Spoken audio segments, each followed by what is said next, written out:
आदिशक्ती अधिकाळी साऱ्या वैद्यांचा वधकारी धनलक्ष्मी विद्याधारी साऱ्या भक्तांची माझी माऊली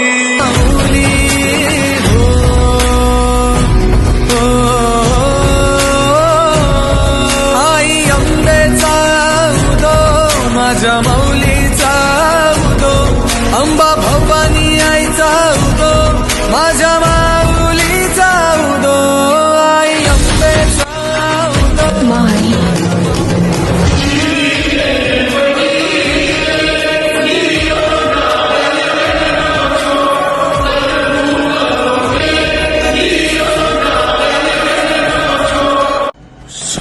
सिंहावर बैसूनी त्रिशूळ घेऊनी भक्तांच्या हा केला धावली